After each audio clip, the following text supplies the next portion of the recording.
the show Shabbat Shalom. And of course, Shabbat Shalom. Spiritually, illustration. Number one, Isaiah 9 to 6.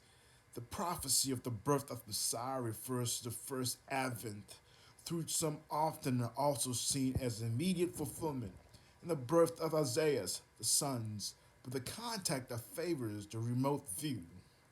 This remote view looked to be for the future, but Isaiah 9 6 through 7, the prophecy of the government that will rest on his shoulders, looks at the second advent, like a valley that separates two mountains and peaks, and the two events that are separated by hundreds of years, and the church of age. 2. Isaiah 11 1 through 5.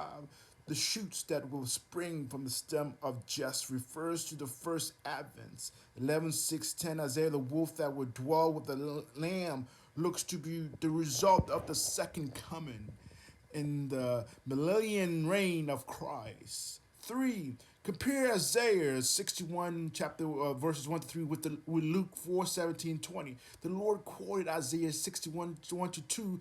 He stopped abruptly the middle of the verse 2, but down the book, and then stated today's scripture has fulfilled in your hearing.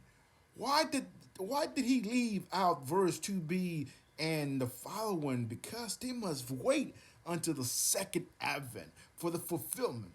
4. Another passage that adds event to the issue is Peter 1 1 to 10, 1 to 10 to 12. The verse Peter tells us that the salvation which he has been writing is the subject of Old Torah, prophecy, the Old Testament. The content of this prophecy embraces the suffering and the glory of the Messiah, verses 11, but also shows, though, that the prophets spoke by the Spirit of Christ within them, that did not always understand their own utterance, especially as to time or times of these things. So they diligently search as Daniel to find out. Daniel 2 8 27 12 to 8.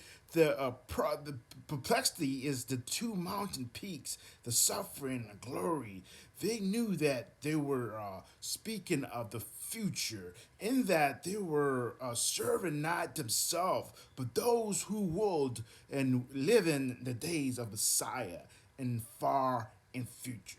Serving is the Greek diakonian, to serve minister, is to remind us that the writing and teaching of the word is the service and mystery to others, especially today. The church has gone away from those prophecy. The prophet knew that God will bless the Gentiles. The grace will come to them, verse 10. And they saw the suffering, Isaiah 53, for example, and the glory of Isaiah chapter 11, for example, but they did not see the valley, the interim between the two. They could not fully understand the relationship of the suffering of the Messiah to his glory. This could not see that the suffering related to his first and advent, the glory of his second coming advent, the single of the completion of the fulfillment. Some prophecies look into the historical fulfillment.